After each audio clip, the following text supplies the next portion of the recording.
lot of changes has happened on this staff since we last spoke. And one of the big things that college football has turned into is, at the highest level, Mark, it's basically the G League or the semi-pros for the National Football League. To the point where if you're on that top tier, bringing in the elite of the elite is not just the people who play on the field.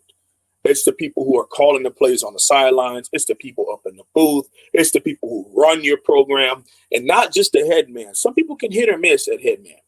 It's the assistant coaches. That is the assistant coaches is the offensive line to the QB. He is dependent on them getting the snap off, getting the block, holding the blocks, making sure that things are done right in the fronts before we can move forward with the football. Exact same thing happens with a head coach. And what Coach Manny Diaz showed is that he's willing, and the administration is willing to open up the checkbook a little bit more and go out there and get some pretty good coaches. Bring back Coach Simpson and bring in T-Rob. Two things that I said, if we want to take steps forward, those are two coaches I would love to see happen. And it's amazing to see that Miami did it. Now, if we can continue to do stuff like that and hold on to coaches like that, and another huge thing, Mark, returning players. It's been an issue for a decade. Young men thinking that they're too good, thinking that they could take that step, and they're not ready just yet. But not only that, having staff members, not John Richt, coaching a penciled-in first-round draft pick in Brad Kaya to make him turn into a sixth-round draft pick and out the league in 2 years. Having true assistant coaches that can help these young men grow. Because that is something that a lot of them look at as, why stay at Miami if I'm not going to get any better? I've already peaked here. I won't get any better. And in some instances, Mark, it was true. So to see the young men buying into what Coach Diaz is preaching, to see them investing into the staff, to see Coach Manny Diaz looking within himself and really getting a lot of these additions, and even in GAs and QCs, moving people from full staff to recruiting, and Coach Mike Rumph, man, I really like some of these hires. I really do. Now, proverbially speaking, he's going to be able to die on his own sword, Mark. What I mean by that is he's going to call the plays and be the defensive coordinator again. If this does not work, there is no one for him to blame.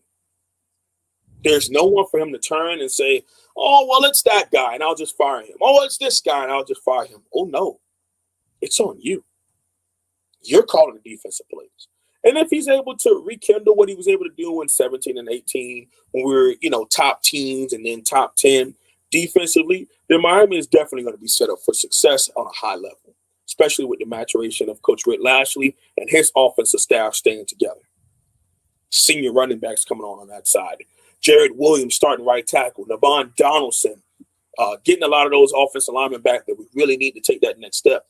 A lot of that stuff is coming together. And I truly believe them knowing they have Alabama the very first game, they have to field the best staff and players that they possibly can. So I like some of the offseason stuff. I'm really happy and excited for the young men to finally be coached. And for some of these coaches who weren't Miami caliber to get out. And I'm very happy for that. I think all of them did the right thing. Reverend Jordan, I'm happy to see him go. He's been beat up and hasn't been able to give us a full season, and it's been all hype for 3 years now, excluding his first year. So I'm happy to see him go on to the NFL and get paid to be hurt. So that's cool. And we get to have Will Mallory out there and see, faster, stronger player out there making plays in open space for us. So I think it's an upgrade at tight end, in my opinion, moving forward. Defensive ends, they both had top 50 pick options in Quincy Roche and Jalen Phillips. So it's good to see them. Those are the three who departed, to my knowledge, that were really, up there. Bubba Bolden decided to come back. Of course, Blaze and Ivy are coming back. So that's good. Nesta Severa came back, because last time we spoke, those were a couple of the names that we were waiting on to hear from. Cam Harris came back. So I think that the turnover has been very, very, very good. this year. You got the young men who should step away, whether it's from injury or actually high grades, to depart. And you have the young men who were probably going to be day 3 guys to come back and invest themselves in another year with Coach Dave Feely and another year with this defensive offensive system. I think it's great. Mike Harley coming back. I mean, I'm not saying we're 11-1. Oh yeah. No, that's not what I'm saying. I'm just really happy to see the foundations being laid for a good program. And when those things mean you're going in and you're retaining the players who need to come back, you're also bringing in better coaches and upgrading at a lot of positions, excluding defensive coordinator. I think it'll be some of the same at defensive coordinator because it's always been Coach Manny Diaz's defense. So with all of these changes, do you see any change in Miami from a bird's eye view? From some of the things you've heard from all 3 of us and our perspective of what's been happening, whether it's the offseason hires with the coaches or players returning, do you see any change from your view? Well, I do say that anytime that there are changes made in response to certain units on the field that haven't responded, that haven't met expectations, that's at least showing recognition that what we showed you in 2020 and the previous couple of years is not good enough. It's not our standard. Therefore, we're going to address it. At least that's a positive. And other than that, again, I have to see a couple units on this team developed. Absolutely. Wide receiver, linebacker, offensive line. I want to see those 3 units better in 2021 than they were last year. The first one you said, it's little to no hope there. Linebacker, we got defensive ends at linebackers. So, in your 40 plus years of watching sports, Mark, what position do you think requires more athleticism, especially in 2021? Defensive end or linebacker? Well, linebacker requires more space to cover. There's no question about that. So would you say that the average defensive end isn't the athlete that you would need to be at a linebacker position? Just the average, not a Chase Young, the average defensive end, right?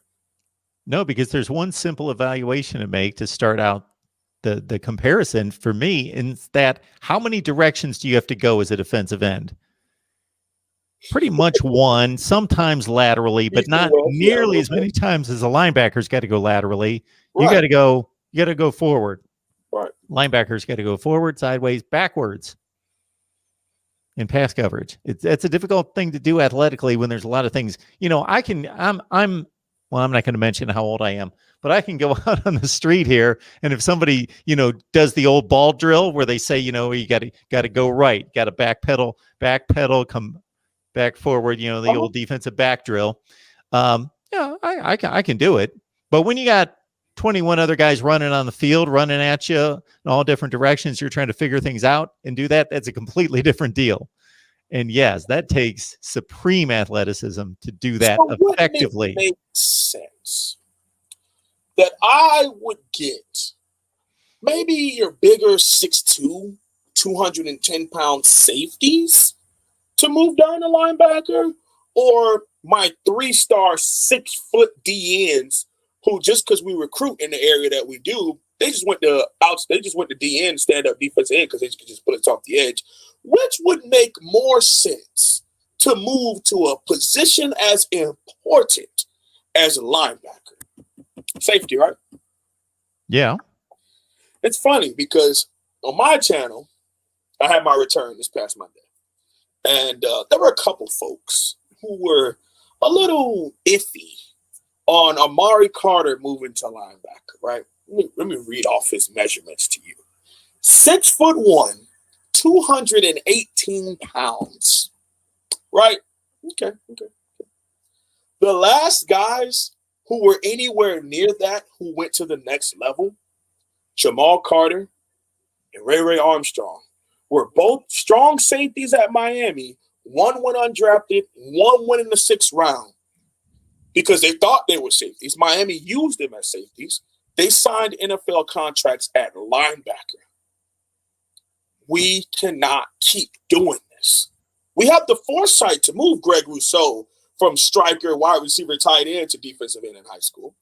We have the foresight to move a big defensive end like Quentin Williams and Elijah Roberts from defensive end to defensive tackle. But we don't have the foresight to understand to move big safeties to linebacker. But we would move a defensive end to linebacker. I'm wrecking my brain, Mark. I'm just trying to figure it out. Now I understand. Sometimes you may not have the Jimmies and Joes. Injuries are a part of it. So sometimes you got to makeshift what you can to field the best players. But that's also your fault because you recruit the players. It's not the NFL where the GM gets to pick the player and you got to figure it out as the coach. No, you can scour the nation and figure out which players you want to come and be a part of your team, your culture. And you've been here for 5-6 years, if you include him as a defensive coordinator, and we still have corner and linebacker problems. Unacceptable. Unacceptable. But I could go on a long soliloquy and then make my own self angry, and I don't want to do that. So is that a miscalculation from a football standpoint, or are there other factors involved that are making coaches make decisions that they don't want to make? Is there any politics involved? You know, we talked about through most of the season, talked about seniority and tenure playing too much of a role into playing time. Don't get me started on that one, Mark. Because like I said, there's some people who should have left and they still have scholarships. You know, Mark, sometimes I understand. Young man, you love the young man. You want to do everything you can for the young man. But eventually you got to get out of the way, okay? It is what it is. And now you got Zach McCloud being moved to defensive end. So is he going to start taking reps away from the defensive ends who you recruited to be a part of your team? Because seniority is going to be there. As long as Coach Manny Diaz is our coach, seniority is what he plays by. So come Alabama game, Zach McCloud is going to be the starting defensive end. Whether he earned it or not, he's the older player, so he's going to play. And I think that it is ultra unfair. I really do. I really do. Because he got moved for the bowl game and started. It just don't make any sense. Just doesn't make any sense. But who am I? I'm just a guy. I'm just a guy for right now. Give me a couple years.